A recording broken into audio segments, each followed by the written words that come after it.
Welcome back, everyone, to the Deep Dive. Today we're going deep into some seriously creepy stuff with Edgar Allan Poe's The Telltale Heart.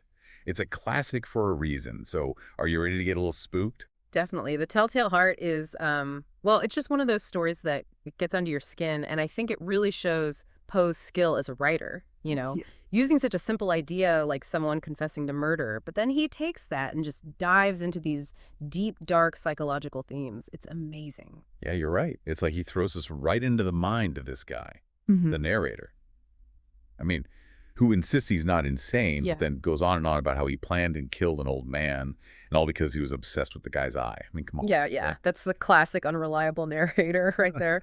Poe puts us right there in the head of this guy who's barely holding it together, and it makes you question every word he says. It's like, wait, is this guy really sane, or is he completely losing it?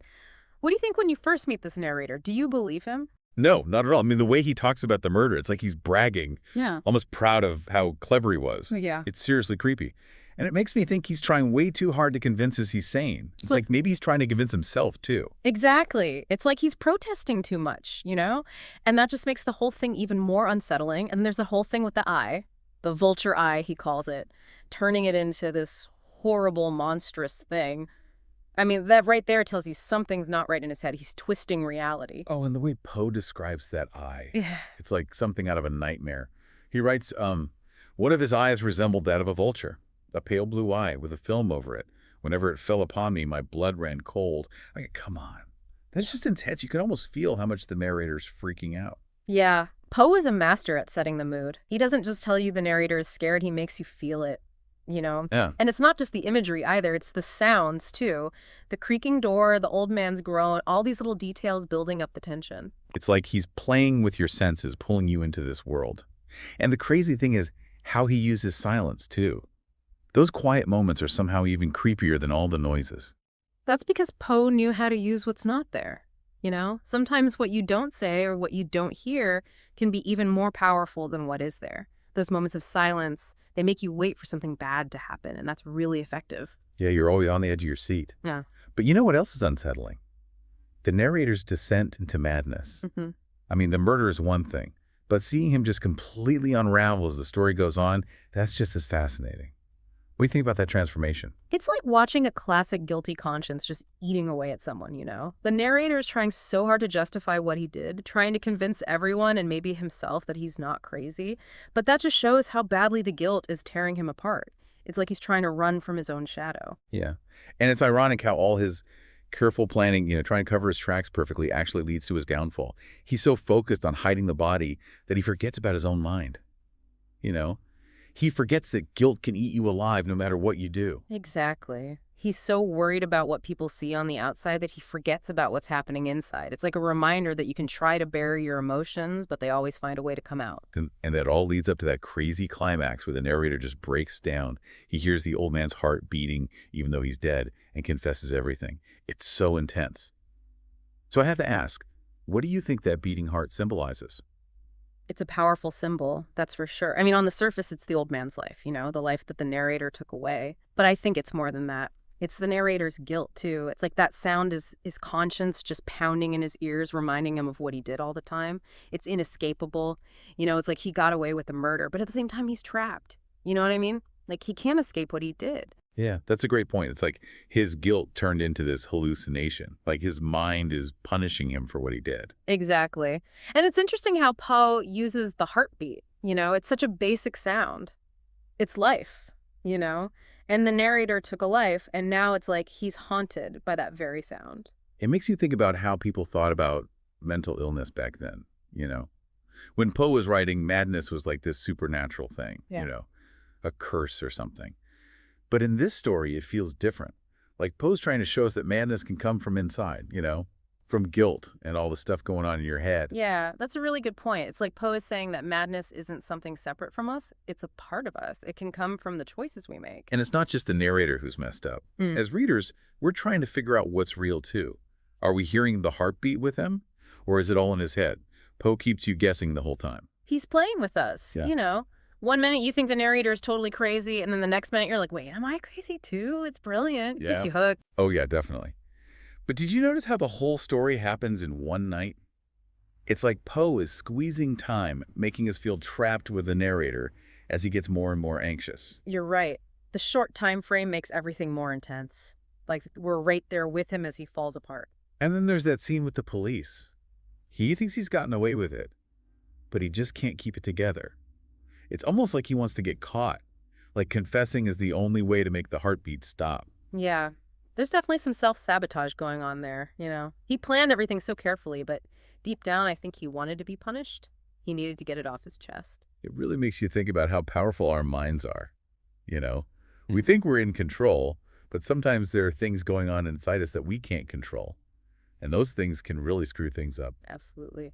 And Poe's story shows us that the line between sanity and madness is thinner than we think. We've talked a lot about the heart, but I can't stop thinking about the title, The Telltale Heart. It's not just the sound. Yeah. It's something more, isn't it? Oh, yeah, definitely. It's not just the physical sound of the heart. It's like the narrator's guilt is oozing out of him. Everything he does, everything he says, it all points to the truth. It's like his whole being becomes this telltale heart that's shouting the truth he's trying to hide. Wow, I love that. That's a great way to put it. It's like our inner turmoil always finds a way to come out whether we like it or not. Exactly. And Poe's saying that our secrets, especially the ones that make us feel guilty, they always come out one way or another. That's a pretty heavy message. Yeah. It's like you can't escape the consequences of your actions. But it also makes you wonder, is there any way back for someone like the narrator?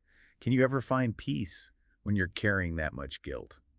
That's a good question. Poe doesn't give us an easy answer. He just makes us think about all the complicated stuff about guilt and madness and that someone can ever really redeem themselves. And that's what makes this story so powerful and so timeless. I agree. It's a story that sticks with you long after you've read it. It makes you think. Yeah. There's always something new to discover in Poe's writing. So as we're wrapping up this deep dive into the Telltale Heart, what's the biggest thing you want our listeners to take away from all this? I think for me, it's that you can't really escape your conscience. The narrator tries to bury his guilt, but it just comes back even stronger and drives him crazy. It's a pretty clear reminder that what you do matters, and there are always consequences. Yeah, that's a good one. I'd also say that Poe is showing us how messed up our perceptions can be.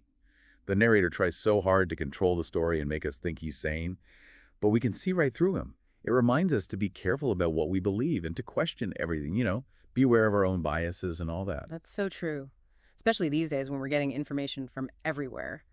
Poe's story is like a lesson in critical thinking. It's telling us to look deeper and not just accept things at face value, even if the truth is hard to handle. And sometimes the truth is right there inside us. I mean, the Telltale Heart isn't just about the narrator's guilt. It's also about how good we are at lying to ourselves. We all have secrets and things we try to hide. But Poe's saying that those secrets always find a way out, usually when you least expect it. That's kind of scary, but also kind of freeing in a way. Yeah. Like if we can just admit to our own dark side and face those parts of ourselves, then maybe we can actually be okay with who we are, find some peace. I think you're onto something there. The Telltale Heart is dark, but it also has this glimmer of hope. The narrator confesses and breaks down, and that's like the first step to dealing with his guilt. It's not pretty, but it shows that even when you're totally messed up, there's still a chance to change. Yeah, that's a really interesting way to look at it. And it makes me think about how we can learn from the narrator's mistakes. Yeah. If we can see when we're lying to ourselves and admit to our own flaws, then maybe we can avoid ending up like him. Definitely the Telltale Heart is like a warning sign, but it's also telling us to look inside ourselves and really pay attention to what's going on. Listen to that little voice in your head that's trying to tell you something. It's a story that can help us be more honest with ourselves and live a better life if we let it. I love that Poe's story is about murder and madness, but it also says something really deep about what it means to be human. It shows us how dark we can be, but also how strong we are, and how facing our demons can help us find a way to be truly happy. Yeah. It's amazing how Poe's words still speak to us all these years later. The Telltale Heart shows us the power of stories to make us think about ourselves and the world around us, and to face the truth even when it's scary. Well said. So it looks like we've reached the end of our deep dive into the Telltale Heart. It's been a wild ride, but I'm glad we took it. It's always fun to explore these classic stories and see what they can teach us. To everyone listening, if you haven't read The Telltale Heart yet, you should definitely check it out. It's short, but it will stay with you for a long time. Trust me. And if you've already read it, maybe it's time to read it again. See if you notice anything new. Pay attention to all the little details and how Poe builds suspense. It's worth another look. That's great advice. So until next time, keep exploring, keep asking questions, and keep diving deep into the stories that shape our world.